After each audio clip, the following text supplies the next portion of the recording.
aw ka se k'aw denw tɔgɔ sɛbɛn joona u ka kɛ an ma jigisigi ye.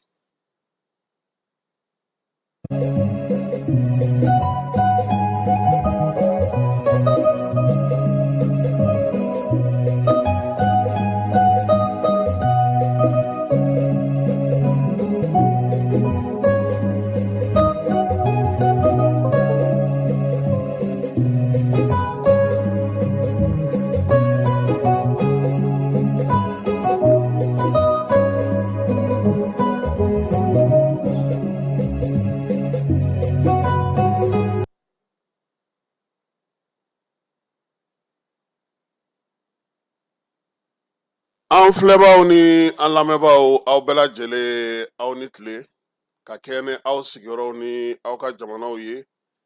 Bi tilegan in na min ye baabu ye an bɛna taa n'a ye yɔrɔ kelen pe wa an ye kuma fanba bɛna boli fɛn kelen pe kan. Seko ani dɔnko Tumutukaw fɛ yen turupu olu sera kɛnɛ kan dɔɔni an na o ja fɔlɔw yira u la. Mali maabaw ani Mali kɛlɛmasaw olu sigiyɔrɔ fana ja fana bɛ yan. An ka sara bɛɛ la belebele tilegan in na o ye Ismaël Jabate. Ismaël Jabate ale ye ɲɛgɛnkɛla an ka jamana kɔnɔ. Kɛrɛnkɛrɛnnenya la musée la a taara ka baara min boloda ye. Kunasininko ne ni Fala ye an taara musée kɔnɔ ani Ismaël masalala. Baara min b'a bolo a n'a kɛlen ka fɛɛrɛ minnu sigi sen kan an na taa ka olu bɛɛ lajɛlen yira aw la bi tilegan in na k'a kɛ komi n'a sɔrɔ aw yɛrɛ b'a kɛnɛ kan ye. Sɔɔni sisan Falaye Keyita ale bɛ yan ka se ka ɲɛfɔli kɛ o ko hukumu kɔnɔna na an bɛ taa ale fan fɛ an bɛ sɔrɔ ka segin ka na.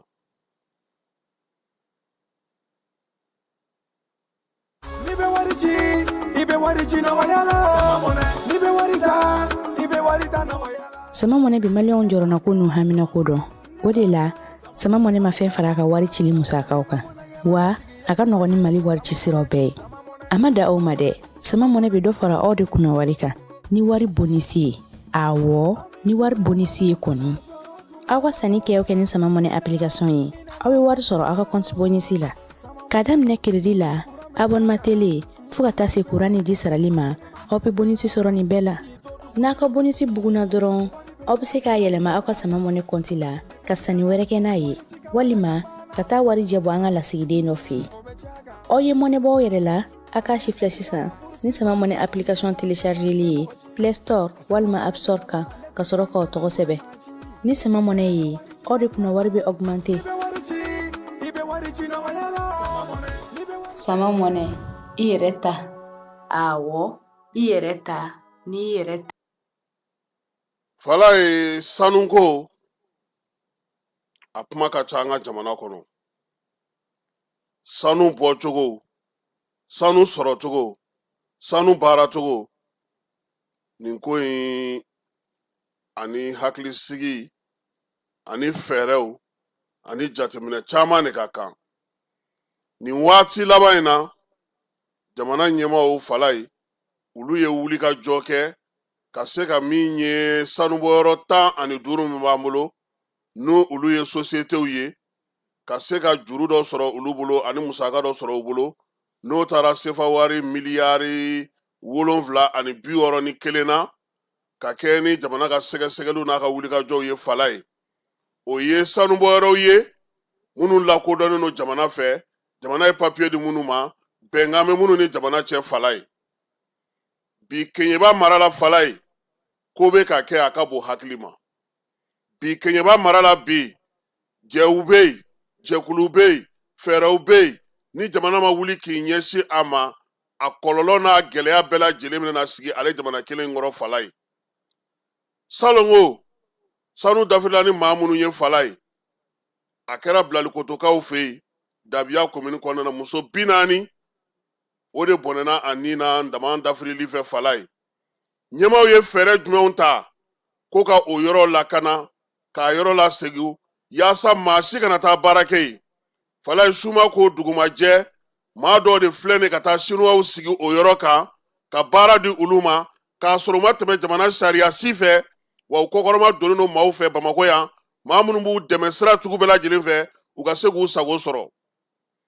O hukumu kɔnɔna na min ye préfet min bɛ Keɲeba Falaye a n'a ka CB olu ye wulikajɔ kɛ ka taa min ye dabiya komini kɔnɔ kɛrɛnkɛrɛnnenya bilali kotokaw fɛ yen maa minnu ye n'olu ye sinuwa ninnu sigi kɛnɛ in kan ye ka taa sinuwa n'u ka minɛnw bɛɛ lajɛlen cɛ ka taa n'a ye u bɛna taa di finitigilakaw ma fala ye salon ko k'a fɔ ɲinansan kɔnɔna na utukalo min ye maa min bilalen don maire nɔ na faleyakaw fɛ yen fala ye n'o ye chargé de gérer les affaires courantes ye ale ye bataki bɔ ko dugukolo fan si tɛ feere faleya komini si kɔnɔna na fala ye ale fana ɲinangolobaatɔ u ka duguni min bɛ yen n'o o ye sibirila ye sibiriyakaw fɛ yen kɛrɛnkɛrɛnnenya la min ye buguda min bɛ yen n'u b'a fɔ ko biriki dɔ fana filɛ nin ye fala ye ka jɛ kɛ ka taa fara maaw kan dugu damini bɛɛ lajɛlen n'o ye biriki lamini bɛɛ lajɛlen ye fala ye a kɛrɛfɛda n'a donda bɛɛ lajɛlen k'o feere maaw ma sefa wari 128,000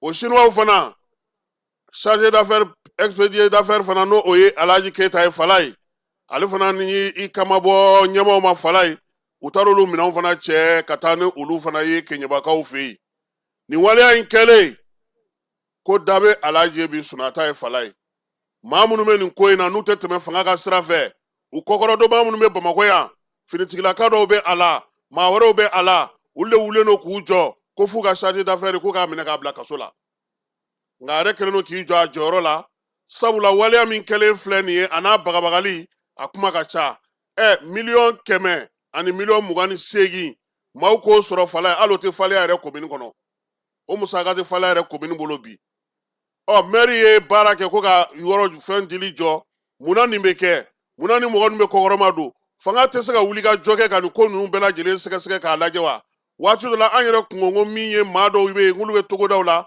nka bi fala ye duguden dɔw yɛrɛ de bɛ yen olu kɛlen don kangaran kakiw ye u dɛmɛnen don min ye maa caman fɛ wari minnu n'u b'a sɔrɔ tan a tilayɔrɔ ka ca a donyɔrɔ ka ca u dɛmɛbagaw ka ca wa n'i ser'u ma fana maaw bɛ wuli k'u jɔ k'a sɔrɔ u tɛ sariya ka sira si fɛ nin ko in ɲɛmaaw kan ka fɛɛrɛ tigɛ nin na fala ye wa nin damantan o de bɛ yen bi sifinnaka min bɛ nin na bi Keɲeba n'a marabolo la a ka ca ni ba n'a si ye olu de bɛ maaw lasiran olu de bɛ maaw lajɔrɔ olu de bɛ maaw fala ye funankɛnin kɛlen ka 100,000 ni 28,000 sɔrɔ o bafɛn jumɛn bɛ sɔrɔ togoda la ye n'a ko min ka kɛ jɔn bɛ se ka ban ma o ye kelen a ye nin ɲɔgɔnna joli kɛ sigida kɔnɔna na ye u kɛlen don fana ka fara ɲɔgɔn kan ka jɛkulu minnu sigi ka nin baara in sigi sen kan fala ye fo gouvernement ka wuli ka nin de sɛgɛsɛgɛ ka nin ɲɛɲini parce que a jateminɛ sisan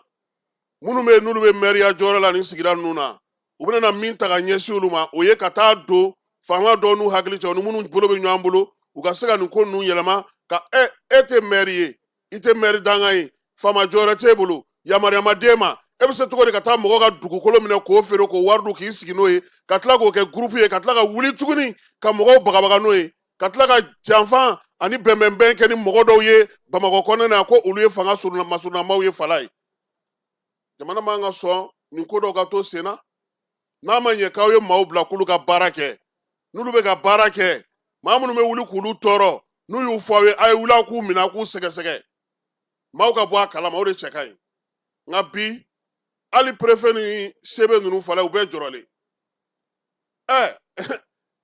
sebe lieutenant bɛ colonel dɔ bɛ wele Bamakɔ yan capitaine dɔ k'e bagabaga ko a y'u ka minɛnw d'u ma ko a y'a ko ɲɛnabɔ cogo sugu la ko n'o tɛ ko an bɛ nin kɛ an bɛ nin kɛ mais fala ye ɲɛmaaw bɛ se k'u sigi ka nin ko sugu la ye cogo di bi wa sifinnaka min bɛ nin na bi n'olu fana kɛlen don ka tila tuguni sifinw yɛrɛ ka tɔn in k'o ta k'o kɛ jagokun ye k'o kɛ sɔrɔbolo sɔrɔ dɔ ye k'o sigi mɔgɔw nin kan fɛn min ka d'u ye u b'a kɛ foyi tɛ bɔ a la kɔsa in na ko dɔ kɛra faleya peut-être don nataw la an bɛna n'an da don a la parce que an y'a ko natɔ ye an y'a ye k'a fɔ min ye CNC yɛrɛ mɔgɔ caman b'a ko kɔnɔna na u ka bɔ nin ko ninnu kɔnɔ fanga man k'i sigi k'u kɔkɔrɔma don k'u to nin ko ninnu na n'a ma ɲɛ k'u ye denmisɛnninw ka ɲɛmaa ye malikurako ta na sira fɛ fala ye ɲɛmaaw k'a f'u ɲɛna nin ne olu ye baara min d'u ma nin n'o ti taa o t'u ka baara ye aw tɛ sanuko la aw tɛ sanuko kunna sanu feere yɔrɔ t'aw bolo yamaruya t'aw bolo a ye denmisɛnnin kuntigiw de ye aw bɛ se cogo di ka taa kɛ fangatigi ye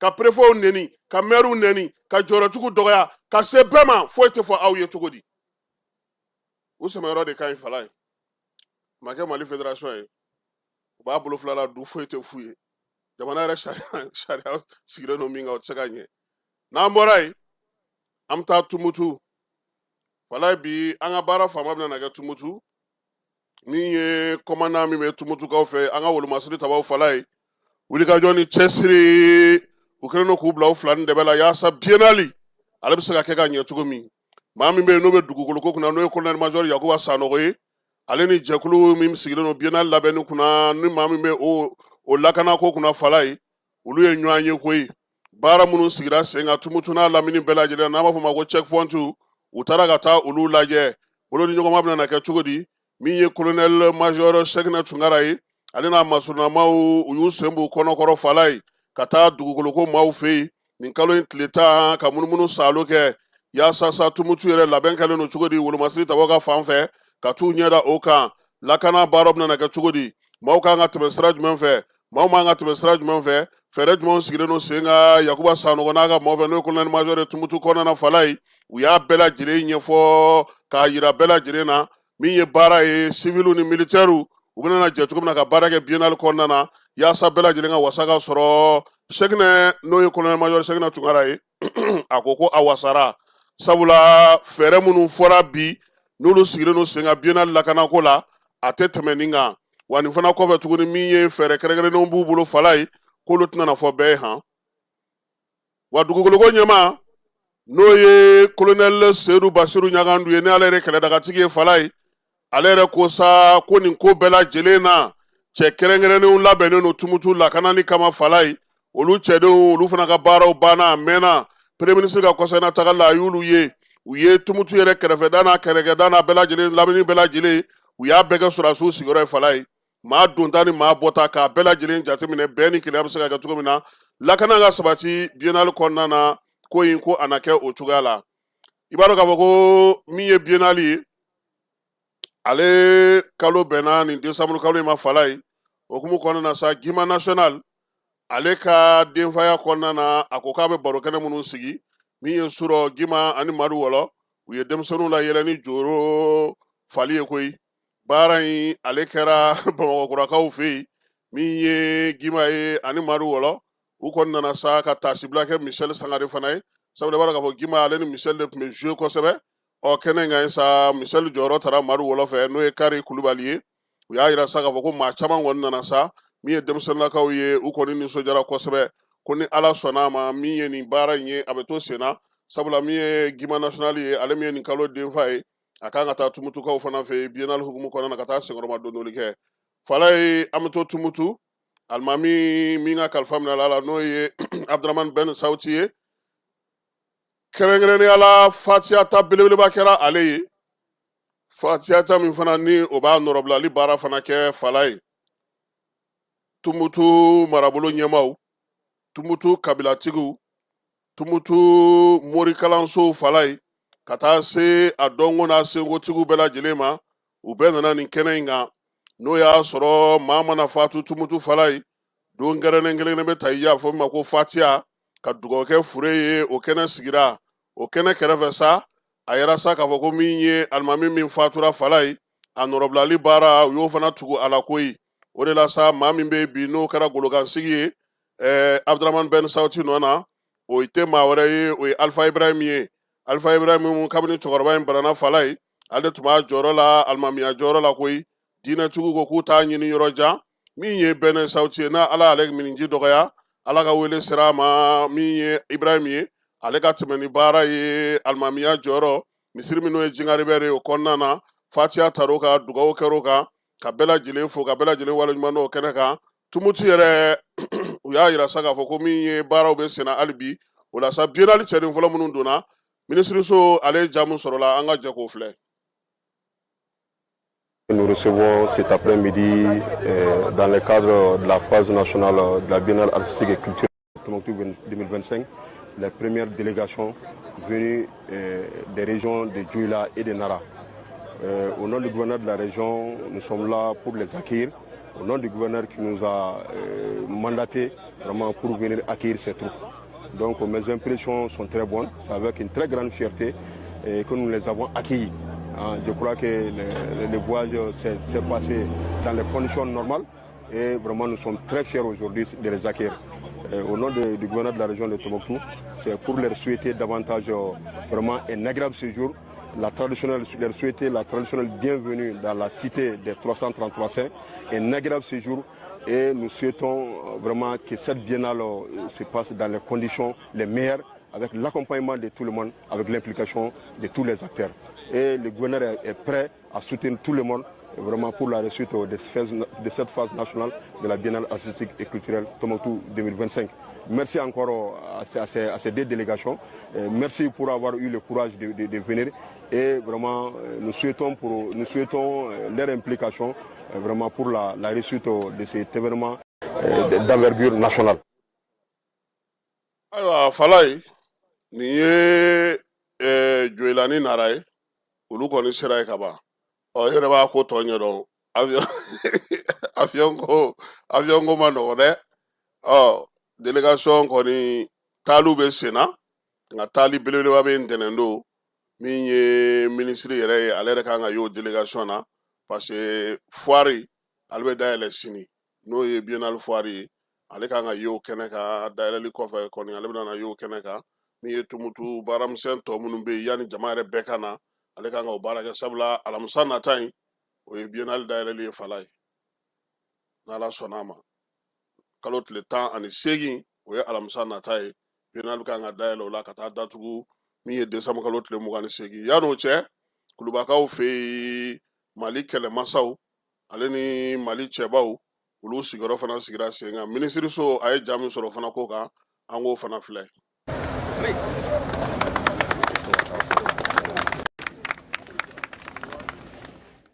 Asimi Kabako Bakari de Enyana ikera nyebeta nyama takuti la be Fatuga de ni Fatuga de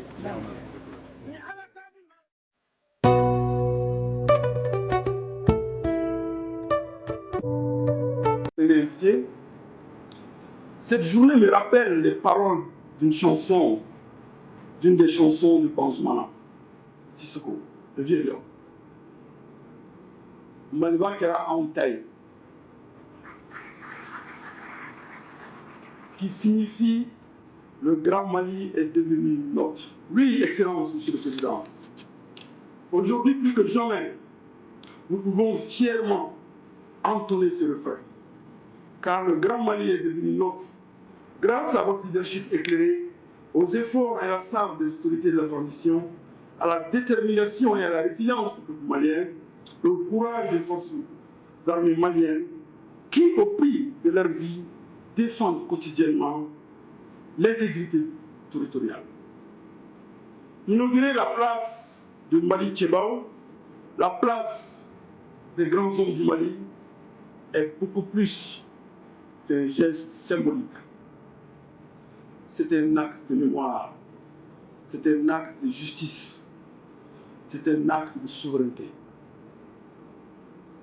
C'est tout le sens de votre combat que vous nous insouciez avec le chef de gouvernement tous les jours. Là où se dressaient autrefois des bustes d'explorateurs, d'administrateurs et d'officiers coloniaux, des figures étrangères sans racines dans la conscience populaire, s'y tiennent désormais les visages de ceux qui ont sculpté notre destin. Parmi eux, Modibo Keïta, le père de l'indépendance, dont la dignité continue d'inspirer les générations entières. Ces effigies ne sont pas des simples statues. Elles sont des leçons de courage, dressées dans la pierre, des repères pour la jeunesse, des miroirs de ce que nous sommes capables d'accomplir lorsque nous marchons debout. Mais c'est extraordinaire ce que nous sommes en train de vivre, parce que maintenant, quand on monte au palais de Kourouba, on vit le Mali, on vit notre réalité, on vit les pères fondateurs de ce pays, on vit nos premiers officiers généraux, colonels, capitaines, les hommes qui ont fait le Mali. C'est ce que nous sommes en train de voir aujourd'hui. C'est vraiment, comme l'a dit Banzoumana Bassissoko, Mali Kerantaï. Merci. Ni min filɛ nin ye diɲɛ bɛɛ bɛna nin lajɛ anw y'a dɔnkili la moi u tɔgɔ mɛn dɔnkili la mais mɔgɔ minnu ye yan hali ni mun ɲɛnama ye u b'u image ye et en même temps k'u diyaw ye k'u monument ye o ye belebele o de diyara an ye a bɛɛ lajɛlen ye a ɲɔgɔnna ma deli kɔni ka kɛ fɔlɔ n tɛ place in bi m'a bila yan dɛ fɛn kɛra butile k'u fo k'u waleɲuman dɔn Asimu kelen k'o dɛ n'i y'a mɛn Asimu jama de don nka jama fana sɔnna Asimu ye Asimu fana y'a to jama tɔ la jama tugura nɔfɛ a ye min fɔ o kɛra a kɛra o ye n'o sɔnna an b'a fɔ k'a waleɲuman dɔn k'a gouvernement fɔ gouvernement waleɲuman dɔn k'an yɛrɛ ka ministre fo ka artiste bɛɛ fo ka maliyɛn bɛɛ lajɛlen fo sɔn kɛra ni min ma ni de ye belebele n tɛ dɔ kuma b'a y'a ye nin y'a bila nin na mais o ma sɔrɔ bɛɛ ka jɛ fɛn kelen ma k'a kaɲi k'a kaɲi k'a kaɲi i b'a sɔrɔ juguman t'o la. nin ye mali cɛbaw ye an y'a fɔ an na cogo min na an ka bi tilegan in na sara bɛɛ la belebeleba o bɛ taa n'an ye musée kɔnɔ alamisa tɛmɛnen min y'an ka cɛkɔrɔba ye n'o ye Ismail Jabate ye an taara musée kɔnɔ ale ka ɲɛgɛn minnu bɛ a n'a ye baara minnu kɛ kɛrɛnkɛrɛnnenya la nin waati laban in na a yɛrɛ y'a yira sa k'a fɔ baara ninnu dɔw ye kalo 6 t'a bolo ale ka baara ni maaw ka baara tɔ tɛ kelen ye fɛn caman bɛ yen a y'a da don o la an ka seko ni dɔnko yɛrɛ kɛcogo la kɔmɔ a kumana o kan a kumana boli kan a kumana seko ni dɔnko yɛrɛ kan ale yɛrɛ hakilina ye min ye san min sigilen filɛ sen kan nin ye a kumana o fana kan an bɛ taa musée kɔnɔ Falaye Keyita ani ne yɛrɛ a ka se k'a lajɛ ja min sera ka sɔrɔ bi sɔgɔmada in na an bɛ Mali fɛnkɔrɔ marayɔrɔ la n'an b'a fɔ o ma ko musée national min ye an ka cɛkɔrɔba n'o ye Ismail Jabate ale nana a bolonɔ dɔw bila yan bɛɛ b'a dɔn k'a fɔ ɲɛgɛnko kɔnɔna ale ni an ka desɛnko la a ɲɔgɔnna ka dɔgɔ an ka jamana kɔnɔ bi-bi in na minnu ye jamana lataa kɔ kan fo yɔrɔ janw na k'a daminɛ kabini waati jan kabini ale yɛrɛ bɛ ekɔli karamɔgɔya la Marakalakaw fɛ fo nin waati ninnu na a bɛ nin baara in na tɔntɔn i ni sɔgɔma. Tarawele kɔni baasi t'aw la.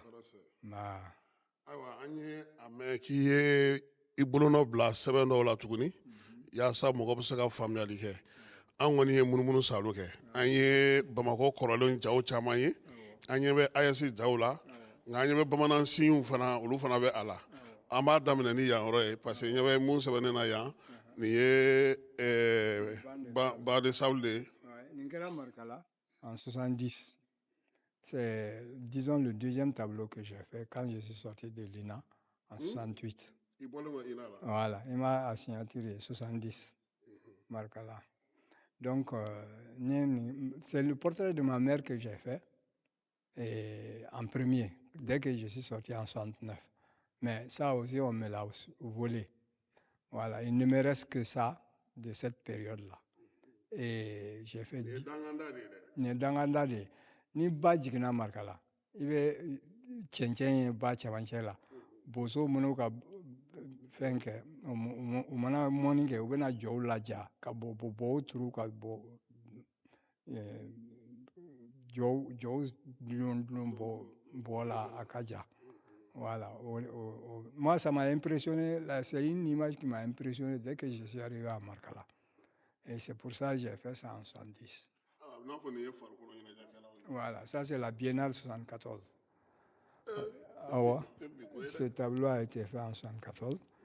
Et la Biennale, c'était la fête de la jeunesse, art et culture, art et sport. Bon, moi, mais tu vois, depuis cette période-là, nous aussi, on a été jeunes. Voilà, on dit, nous sommes le Mali, nous sommes éternels parce qu'indestructibles. C'est une œuvre que j'ai dédiée à la jeunesse. Voilà. Nous avons photo. Parce qu'à l'époque, dans les années 70, studio tunte Bamako même c'est qu'à format 18-12 ou bien 8-12 à TC Katemoka. Donc les gens, j'ai fait beaucoup de portraits comme ça. Les gens me demandaient de faire tout ça. Quand elle était élève à Askeala, on m'a mis voilà, Madame Traoré, ni un très doré moussoé. Mais elle est banassi sans quoi. Ou photo de Dima. Non, photo de Diamba à Grandou et tant quoi. Notre format tout est sur. Aïe. Studio qu'on était bon, même c'est raqué. hali photo en couleur jango tun b'a ka photo pellicule bila ka taa Espagne de u b'a ko k'a bila ka na a d'a ma. Nin fana y'an ka seko ni dɔnko mɔgɔba ye n b'a dɔn k'a fɔ denmisɛnnin ka caman t'a dɔn mɔgɔ kɔni y'a tɔgɔ mɛn mɔgɔ b'a mɛn dɔrɔn ko Madu Badian mais mɔgɔ t'a dɔn ale jɔyɔrɔ tun ye jumɛn ye. Madu Badian c'est le grand frère de Seydou Badian Kuyate. Bon ale de ye ballet malien ani ensemble instrumental ale de y'u bila sen kan c'est le créateur mais mɔgɔ caman ɲinɛna kɔ. O kuma c'est pour ça que moi j'ai fait ça reconnaissant les artistes reconnaissants. Voilà an ye mɔgɔ ɲinɛna kɔ. Nin ye Banangoro lycée à côté de Ségou la misiri cɛɲumanin dɔ tun bɛ voilà cɛɲumanin dɔ tun bɛ sira la en terre rouge o de ye nin ye mais u y'a kari bi k'a kɛ fɛn ye quoi u y'a kɛ ciment ye i y'a ye. Hôtel de l'Amitié dans les années 82 i tun bɛ se ka i to Badalabugu ka misiriba minaret u ye mais sisan e kɔni b'a dɔn o tɛ se ka kɛ bilen nin ye suguba ye marché rose Iba Ndiaye nalen a ko kɔni ye souvenir ba ye dɛ ko i tun bɛ don yan olu tun bɛ don ta dɔrɔn ka taa droite fɛ dɔrɔn u ka samara feere la mais on ne voit plus ces choses là à Bamako. Awɔ nin ye bozow ka daga ye vendeur de pastèques. L'orage, j'ai un galeriste espagnol qui est venu là. Nindiara est connu. J'ai exposé chez lui en Espagne il y a quelques années. Mais ni fila de Diara allé Kosovo quoi. Mais il y a k'a sɔrɔ ko encre de Chine. Oui, encre de Chine. Chinois ka encre de c'est noir quoi. Il va plume soit là. Bon, am nu ye kalan daminɛ ni plume ye i bɛ a choix la ka sɛbɛnni kɛ. Voilà, o plume kelen de don. Dessin bɛ kɛ n'a ye quoi. Voilà, exactement. Bon, mais denmisɛnninw to o ɲɛ dɔn sisan quoi. An ɲɛ bɛ dessin belebeleba don AES kɔni jatigi b'a kan mais an ɲɛ bɛ tamasiyɛnw caman n'a kan olu hakilina nana e yɛrɛ la cogo di nin waati in na. Bon, i b'a dɔn an bɛ refondation de la. Bon, anw si janfara. An fana tɛ se nous n'avons plus nos 20 ans sinon an tun bɛ taa armée la mais anw fana bɛ se min na o de ye nin ye pour que ka an ka jamanakuntigi ninnu ka u fo k'u waleɲuman dɔn. Voilà, bon donc ne ye nin kɛ ça fait 8 mètres sur 3 mètres à peu près. Bon nin ye 6 mois de ye mais n ma tila la halisa nka n b'a fɛ ka dɔ wɛrɛ kɛ min ka fisa ni nin ye parce que fɛn dɔw b'a la olu man diya n ye quoi.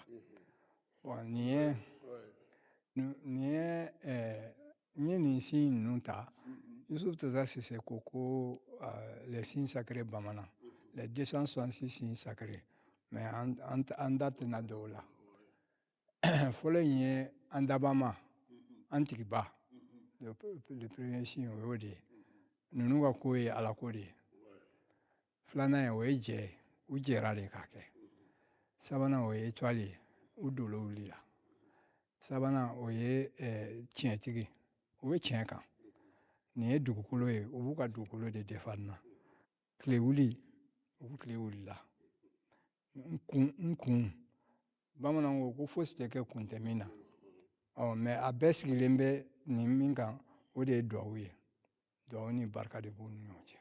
Donc an dabama ka yamaruya kɔnɔna na voilà ninnu sera ka fara ɲɔgɔn kan kosɛbɛ waati kɛ ka dugukolo kan k'a kɛ kosɛbɛ. Bon voilà ne fana bɛ se nin de la nin de ye ne se ye bon ninnu mɔgɔ ninnu u saba u bɛ ka min kɛ farafinna ye ko b'a dɔn ne bolo an kɔni si janyara nka n fana bɛ se ka min kɛ parce que généralement l'œuvre survit à son auteur une œuvre d'art voilà hali ni e tɛmɛna ale bɛ yen donc c'est une manière de les immortaliser aussi a bɔra da o da fɛ ninnu saba ye min kɛ diɲɛ kɔnɔ a tɛ se ka dogo bilen voilà. mais i miiri b'a la k'u bɛ sira ɲuman kan. siga kɔni t'o la siga t'o la ne yɛrɛ kɔni bolo ne an tun t'a dɔn k'an bɛ mɔgɔ sɔrɔ ninnu ɲɔgɔnnaw sɔrɔ farafin na ne filan dama mun sara o kɔnɔ falen o dimi a ka ca o de y'a kɛ ne bɛ barika da Ala ye o y'an si jɔ k'a kɔnɔ an k'u ye o kɔni foli ne yɛrɛ bolo fosi wɛrɛ tɛ ne bolo foli ka barika da Ala ye a kɛra an ɲɛna a tɛna laban anw kɔni ɲɛna nka le fait que a daminɛna anw ɲɛna o ye koba ye an bolo dɛ. U bɛ se ka mun kɛ pour que ka jɛn in sinsin? Fɛn kelen dɔrɔn don ka to tiɲɛ sira kan u ka ɲɔgɔn minɛ u kana fara quoi cogoya si la u kana fara ka to tiɲɛ sira kan ka ɲɔgɔn minɛ a gɛlɛyara cogo cogo u ni ɲɔgɔn cɛ u kana ɲɔgɔn bila ni o kɛra a kɛra kulu fila in bɛɛ lajɛlen a kɛra fɛn fɛn ye n'o kɛra siga t'a la u bɛ sira min kan Ala ka sira de don tiɲɛ sira de don. Est-ce que bi nin kɔfɛ i bɛna na taga ni ja in ye yɔrɔ wɛrɛ la ou bien i bɛna n'a bila bolo sugu jumɛn kan komi e ka fɛnw.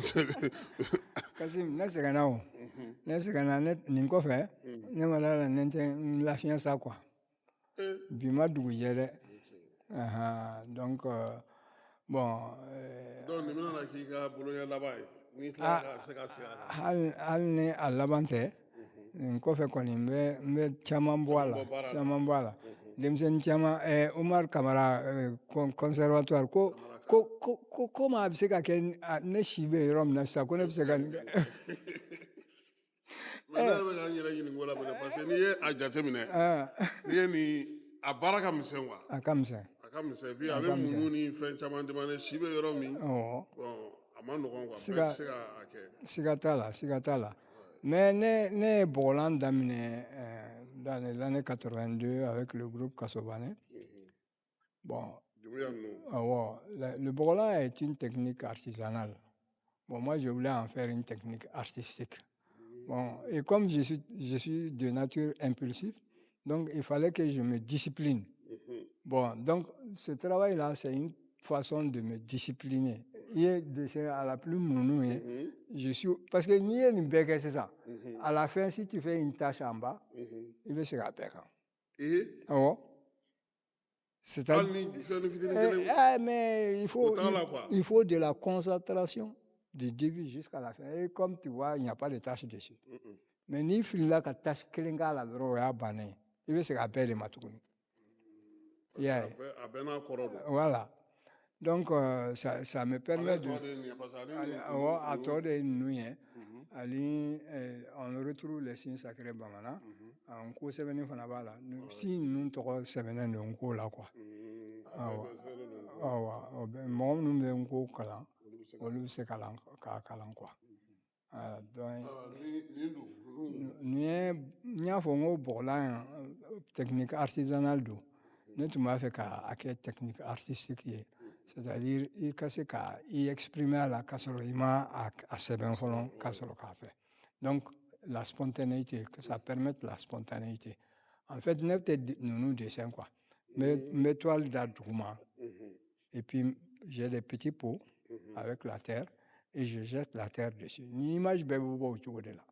Dessin ta la plume ta la à ma mais pinceau. Mais là ben avoko a dalé no aka. Aïe. O technique tɛ bɛɛ bolo dɛ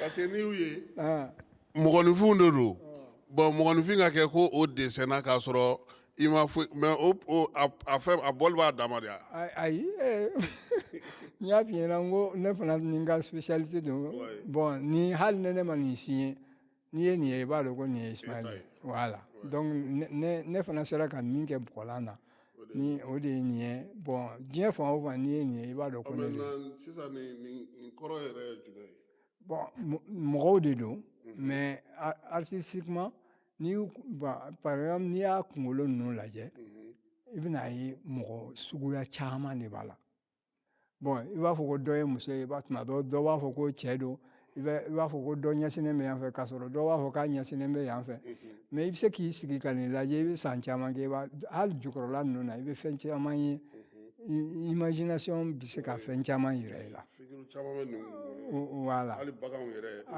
voilà don o don n'i b'a lajɛ i bɛ fɛn dɔ ye o de ye art nafa ye quoi bon i ko ko nin t'i ni mɔgɔ jɛ ye ni mɔgɔ ye nin diɲɛ fan o fan nin ye e bolo nɔ ye nin ye ne bolo nɔ ye ni ala sɔnna a ma ouais ale fana bɛ temps ta bon ale ka teli ni jɔn ye a ka teli ni AES ye awɔ a ka teli n'o ye bon n b'a fɛ an ka min lajɛ sisan o de ye minnu filɛ yan nɔ a bɛ n'a fɔ donso fini bɛ minnu na ala bon n'an y'a lajɛ tan mɔgɔ minnu mana na u b'a fɔ ko boliw don dɔw ko ko kafiriya fɛnw don bon o de y'a kɛ n bɛ n profiter bi ka tiɲɛ dɔ fɔ bi quoi n'i ko ne bɛ se ka u ko k'an ka alaw ka ca mais n bɛ segin a ma tubabuw ka panthéon u ka diɲɛ faamuya cogo la Zeus y'u ka diɲɛ dɔ ye Athéna y'u ka diɲɛ dɔ ye Poséidon y'u ka diɲɛ dɔ ye u ka ala dɔ ye quoi o tɛ saba ye o tɛ saba ye bon ne bɛ se ka tubabuw ka ala caman fɔ u ko k'anw ye ala caman batobaga ye mais ne ye min f'i ɲɛna sisan nɔ bamanan fan bɛɛ anw ka jamana kɔnɔ a bɛ fɔ de ko an dabama o kelen pe de y'an ka ala ye an dabama j'attends que dɔ ka n'a fɔ n ɲɛna ko ala wɛrɛ b'an bolo min tɔgɔ ye nin ye k'a sɔrɔ dabama tɛ fan bɛɛ anw b'a fɔ de ko an da fili bɛ mɔgɔ caman sɔrɔ kuma na minɛ mɔgɔ b'a fɔ de ko an ka alaw ka ca mais bɛɛ da nɔrɔlen don dabama la bon nin filɛ nin ye sa u b'a fɔ k'an bɛ nin bato an tɛ nin bato nkan de y'a dilan e bɛ se ka fɛn dilan cogo di ka tila k'o kɛ ala ye i yɛrɛ bolo hali kɔngɔ nkan de b'a dilan kɔngɔkun dɔ de b'a dilan o an bɛ se ka nalon cogo jumɛn ka se o hakɛ la ko o ye ala ye non société de don an b'a ɲini a fɛ a ka fɛn dɔ k'an ye n'i ye ninnu lajɛ sisan nɔ bibi in na an bɛ diɲɛ min kɔnɔ tubabuw ni asiatiques u bɛ hali sisan lithium bɛ ka bɔ Buguni on se sert du lithium pour piéger l'énergie o tɛ wa an ka mɔgɔw y'a faamuya a mɛnna ko c'est l'énergie qui fait fonctionner l'univers bon maintenant comment piéger cette énergie là nin fɛn ninnu y'o de ye c'est pourquoi je les appelle les pièges à énergie i m'a faamuya parce que l'énergie olu bɛ lithium ninnu kɛ ka énergie piéger bon anw tun t'o dɔn mais anw tun bɛ se ka énergie piéger cogo dɔ la et c'est vrai boliw bɛ yen olu tun ka farin dɛ n'u tigi kun ko k'a ka min kɛ a b'a kɛ ça veut dire qu'il a emmagasiné à l'intérieur de ça de l'énergie qu'il met à son service bon nin filɛ nin ye n'u tun ye sɛ u y'a faamuya n'u ye bagan kantigɛ kɛra sɛ a kɛra ba ye a kɛra bagan sugu hali adamaden n'i y'a kantigɛ n'a jeli banna a bɛ balo wa munna a bɛ sa parce qu'il n'y a plus d'énergie ça veut dire que le sang est le siège de l'énergie vitale o de y'a kɛ u tun bɛ n'u ye bagan faga u b'a a joli bɔn nin kan pour voilà ka énergie piéger pour que k'a fɔ a ɲɛna bon n b'i sɔn nin na i fana ka nin kɛ n ye mais o ni ala ko tɛ kelen k'a fɔ ko i b'a considérer ko ala don est ce que o n'olu ye kelen voilà ce n'est pas du tout ça ça n'a rien à voir mais est ce que mɔgɔw bɛɛ ka faamuya sera o yɔrɔ la parce que mɔgɔw b'a fɔ ko boli b'a bolo tangalan b'a bolo a yɛrɛ kɛlen don k'i kɛ a b'a jigi da o kan ka tɛmɛ ala kan est ce que o yɔrɔ in de tɛ a ko nuancement yɔrɔ ye mais tiɲɛ caman ko caman bɛ fɔ la sisan a bɛɛ tɛ tiɲɛ ye dɛ a bɛɛ tɛ tiɲɛ ye dɛ ne ye min fɔ e ɲɛna n'i y'a ye u bɛ jeli kɛ nin kan munna u bɛ jeli k'a kan i b'o kun de ɲini fɔlɔ quoi n'i y'o kun ɲini i b'a faamuya o joli c'est le siège de l'énergie vitale donc n'i y'a kɛ nin kan i fana b'a ɲini a fɛ e de bolo y'a dilan o ni a kɛlen ka n'a sera ka énergie nin piéger i fana b'a ɲin'a fɛ n b'i sɔn nin na i fana ka sɔn a sɔnkan yɛrɛ o de i fana ka nin kɛ n ye o tɛ a voilà mais est ce que i b'a fɔ ko ne ka ala de don bon ça n'a rien à voir i ye fɛn k'a ye a fana bɛ fɛn k'i ye voilà à tort ou à raison mais en tout cas ils ont dilanni bɛ wagati joli ta i bolo ani ni mun kɛlen don k'a dilan a façon ka ca o a façon ka ca ça dépend ne bɛ baara kɛ ne ka teli baara la quoi n bɛ se ka nin dilan tile kelen kɔnɔ awɔ ale dilanfɛnw ye mun ni mun ye bon finimugu b'a la kɔɔri finimugu b'a la nin fana ye finimugu dɔ ye nin ye kolonkisɛ ye nin ye sɛbɛn ye mais nin bɛɛ de ne yɛrɛ bolo de ye nin bɛɛ dilan voilà donc n'an yɛrɛ bolo bɛ fɛn min dilan aw bɛ se ka tɔgɔ bɛ nin n'a dama min ni nin tɛ kelen ye bon ne y'a bɛɛ kɛ piège à énergie de ye ma tɔgɔ jɔnjɔn k'u la quoi par contre nin n b'a fɔ nin ma ko bulon dasiri parce que bulon an ka lɔnniya kɔnɔ koba de don dɛ bulon kelen mais komi ale ye donda ye mɔgɔw bɛ tɛmɛ a fɛ mɔgɔ caman t'a jateminɛ bulon ni sisan tɛ bulon tun bɛ du bɛɛ la presque mais bulon ye an ka salon d'accueil de ye dunan bɛ bisimila yen de an ka cɛkɔrɔbaw ko dunan ye ala ka ciden de ye parce que a bɛ tɛmɛ du caman na ka na don e fɛ yen nɔ mun na ala ka ciden don o de y'a kɛ an tun bɛ dunan bonya kosɛbɛ mais an b'a bonya mais dunan de don an t'a dɔn mɔgɔ sugu min don a ŋaniya ka ɲi a ŋaniya man ɲi an t'o dɔn bon yanni a ka don ka se fo i ka so kɔnɔna la n'a kɛra tiɲɛni ye don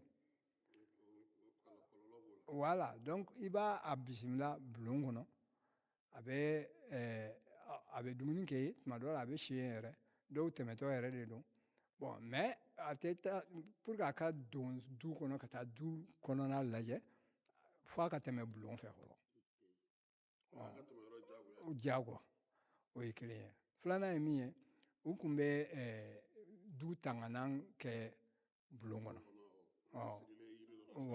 voilà dɔw bɛ fɛn dɔw k'a la ne ko ma ko bulon dasiri mais cɛkala tun bɛ kɛ bulon caman kɔnɔ k'a siri ɲɔgɔn na bon o tun tɛ tanganan ye mais ka dudenw ka a ɲini u fɛ u ka ɲɔgɔn minɛ tant que u bɛ ɲɔgɔn fɛ se kɛ man d'u la mais n'i ye cɛkala kelen bɔ sisan i bɛ se k'a kari o mais ni u sirilen bɛ ɲɔgɔn minɛ cogo min na mɔgɔ min bɛ se k'o kari ma deli k'o ye fɔlɔ bon donc o ye dudenw ka kelenya n'u b'a fɛ du ka barika il faut que u ka to ɲɔgɔn u ka ɲɔgɔn minɛ voilà du dasiri a dasirima yɔrɔ ye yɔrɔ jumɛn ayi nin ye komi kolon dɔnnen don an fɛ yan nɔ komi a bɛ ko dɔw ko jinɛfɛn de don bon ne yɛrɛ kɔni y'a dilan o de hakilina na quoi ne b'a mais n bɛ tɔgɔ komi bulon sisan a dasiri ye yan ye voilà a bɛ bulon voilà bon nin ye boliw ye an b'a fɔ min ma boli n'i ye n ko jamana a sigi gɛlɛyara dɛ u b'a fɔ an ma ko n'i ye nin he kafiri don a dɔn ta bɔ ta mais n ko ne de y'a dilan ne bɛ se ka nin bato cogo di ka sɔrɔ ne yɛrɛ bolo de y'a dilan boli fɛn fɛn bɛ yen dɔ de bolo b'a dilan donc u tɛ boli bato o tɛ tiɲɛ ye u bɛ boli sɔn pour que boli fana ka fɛn dɔ d'u ma a b'o cogo de la mais k'a fɔ ko ka nin boli miiri k'a fɔ ko ala don o ma ne kunminɛ kosɛbɛ est ce que i bɛna taa ni ninnu ye sugu la ka t'u feere ou bien ni mɔgɔ min y'a san yan sisan dɔ wɛrɛ bɛ se ka dilan o tigi ye ayi ne tɛ taa n'a ye sugu la ni mɔgɔ min b'a fɛ n bɛ se ka dɔ dilan a ye mais k'a fɔ kɔni ko n bɛ taa n'a ye sugu la o kuma t'a la mais an ɲɛ bɛ min na nin maa caman b'ale dɔn parce que ale ye carré des martyrs monument des martyrs la ale hakilina nana cogo di Bon, il va de mochama neni mochama manyon famiona. Ne maninke démocratie ko kama koy. Ayi. Ne ake parce que Moussa Biné politiquement mnuntumbe seni adema IOM u ye kɛlɛ dɔ daminɛ min ye ne choqué kosɛbɛ quoi. Bɛɛ b'a fɔ ko anw de ye Musa bin. Seni ko k'olu de y'a bin, adema ko k'ale de y'a bin, IOM ko k'olu de y'a bin. Ne ko mais dans tout ça mɔgɔ minnu tora la dun aw hakili b'o ye tuma jumɛn? Donc denmisɛnnin minnu tora la ne ye nin kɛ pour que mɔgɔw k'u hakili to o denmisɛnninw de la. Donc tonton k'a bɛ kuma ja e kun ma sɔn ko in ye kosɛbɛ. Ne ma sɔn dɛ. Ne n'u ma non ne ni bon. Mais est-ce que ninnu yɛrɛ hakili tora aw yɛrɛ la k'a fɔ k'aw ye jɔyɔrɔ kɛ a baara la? Ayi an k'olu to ne ye nin kɛ kun min na n b'o de ɲɛf'i ɲɛna. Denmisɛnnin minnu tora la ko pour que mɔgɔw hakili i b'a jateminɛ bi ni monument des martyrs tɛ u b'a fɔ fɛn min ma ko 91 a tɔ bɛ min? A tɔ man ca dɛ. Voilà. Voilà. Bon, mais hali carré des martyrs n ko ni waati tɛ n'o tɛ san o san mɔgɔw bɛ ɲɔgɔn hakili jigin yɔrɔ min na o de ye nin ye. Donc a kɛ kun tun y'o de ye mɔgɔw hakili ka to ko denmisɛnnin ninnu tora. Ça n'a rien à voir avec cette histoire de démocratie là. Non, ne y'a kɛ pour que mɔgɔw kana ɲina nin denmisɛnnin ninnu kɔ. Voilà. Jamana ko de don. U tora jamana ko de la. U jo b'a la u jo t'a la o ko tɛ dɛ. Jamana ko de don. U tora la jamana ko de la. A bɛ komi sɔrɔdasiw minnu bɛ ka sa bi u bɛ sa la jamana de ye. N bɛ Asimi fɛ n tɛ Asimi fɛ ça n'a rien à voir. Ça n'a rien à voir. U bɛ ka sa jamana de ye. Ni jamana in tɛ yen mɔgɔ si tɛ yen. Voilà. Ni kɔni y'a kun cɛlen an kun nana nin lajɛ mais nin bɛɛ lajɛlen sigira hukumu jumɛn kɔnɔna e yɛrɛ fɛ?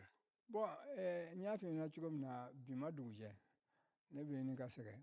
Donc o de y'a kɛ n y'a fɔ petite rétrospective, c'est-à-dire ka hakililajigin fitinin parce que n ka tableau caman de sonyala n ka atelier kɔnɔ. San 10 baara u y'a bɛɛ sɔn n ka atelier kɔnɔ.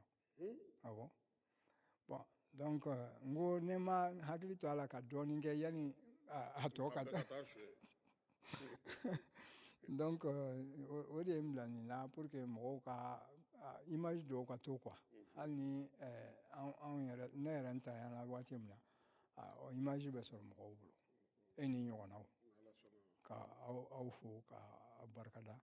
Nali diyara n ye aw ni ce aw ni Tarawele. N dalen bɛ nin na Jalalakaw tɛ se ka nin kɛ. U tɛ se ka nin kɛ tiɲɛ na. Ayiwa an b'a dɔn k'a fɔ an bɛ san min fana na seko ni dɔnko ɲinan san kɛra o ye. Baara in donna o fana hukumu kɔnɔna na. Hakilina jumɛn bɛ e yɛrɛ la o san yɛrɛ kan? O san in i ma Madu Bajan photo ye. Ne tun t'a faamuya cogo la san in tun bɛ se ka kɛ san ye an bɛ tasibila kɛ Mali seko la lɔnniya an b'a fɔ lɔnniya de. Mali lɔnniya baarakɛbaga belebelebaw ye bi. Bi in na n'i ko Fanta Danba numéro 1 mɔgɔ caman t'a dɔn dɛ. N'i ko Ba Tunkara mɔgɔ caman t'a dɔn dɛ. N'i ko Alu Fane mɔgɔ caman t'a dɔn dɛ. N'i ko Zazu Tunkara, n'i ko Cheikh Umar Mayiga Jalma mɔgɔ caman t'a dɔn. Pourtant ninnu ye Mali tɔgɔ se yɔrɔw la a ka bon hakili ma. Ne yɛrɛ hakili bɛ Jalma ka bɔdi laban min na o kɛra biennale dayɛlɛli ye 2003 stade municipal a tun bɛ so sanfɛ. Voilà. C'est des grands acteurs, des grands danseurs. Ne yɛrɛ Zazu Tunkara Burama Tunkara de Kitala n mɛnna dɔnkɛla yeli la ma a ɲɔgɔn ka dɔgɔ dɛ. Donc ɲinan san kan ka kɛ tasibila ye ka ɲɛsin olu bɛɛ ma ka mɔgɔw hakili lajigin o la. O ye ne hakilina ye. N m'a fɔ a ka kɛ dɛ n ko n hakilina de tun y'o ye. Amadu Ba Sogonikundɔnna in a ɲɔgɔn ka dɔgɔ diɲɛ kɔnɔ. Ni tun y'a dan ne ma Amadu Ba kelen tun bɛ se a taara diɲɛ fan caman na mais Amadu Ba c'est un être exceptionnel. Bon k'a fɔ ko ninnu bɛɛ y'u si bɛɛ kɛ baara la Filani Dawuda Sangare a m'a fɔ ko a ye n bolo ni fɛn tɛ n bolo ko n ye n ka denbaya fili faso baara ye ko fɛn tɛ n bolo k'a diyara jugu la ni anw ye namaratɔ la ni sɛbɛkɛlaw ye. Effectivement ninnu bɛɛ sara ten fu. Pourtant ils ont donné leur vie entière à la nation. Fisiriwaleya tun tɛ an sɔn ye dɛ. Fisiriwaleya tun tɛ an sɔn ye. Bon ne yɛrɛ kɔni tun bolo n m'a fɔ fɛn wɛrɛ kana kɛ. Mais c'était une occasion an ka hakili to ninnu bɛɛ la. Hali fan bɛɛ c'est des gens, de grands artistes, musiciens de non. Bon n tɛ se k'a fɔ ko ɲinɛ kɛr'u kɔ mais ni hakilijigi tun kɛr'u ka baara la o tun bɛ sɔn ka fisaya. O ye ne ta faamuya cogo ye. I ka kuma kuncɛ kuma. Ka i fo ka dugawu kɛ Ala ka jamana kisi. An bɛ gɛlɛya minnu kɔnɔ Ala ka a to an ka s'u la. Bon Asimu b'u se la hakili la maliyɛn bɛɛ bɛ k'a faamuya dɔɔni dɔɔni. N'an y'a faamuya jamana ko de don. N bɛ karisa fɛ n tɛ karisa fɛ o ko tɛ dɛ jamana de ko don. Bon ni an b'a kɔnɔ bi nka an denw bɛ yen an mɔdenw bɛ yen. Bon ni an y'a to mɔgɔ nana jamana min na diɲɛ jamana bɛɛ bɛ kɛlɛ kɛ pour que i facɛ kana bɔsi la. Ni an y'a to mɔgɔw kana an ta minɛ na o kɔni o tɛ mɔgɔ ka laɲini ye dɛ. Voilà Ala kana an to janfa la. Ala ka jamana kisi k'an bɛɛ kisi a fɛ. An ka laɲiniw Ala k'u sabati.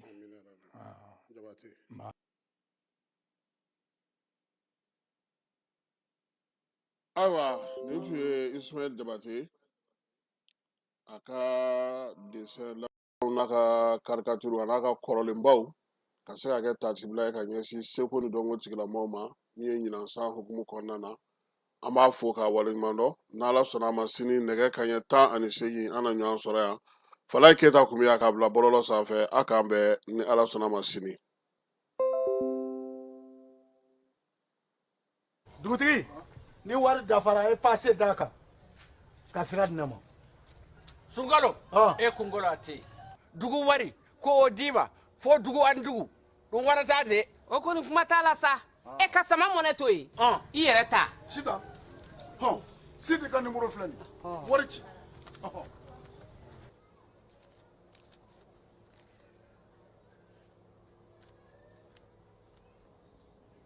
Wari sera.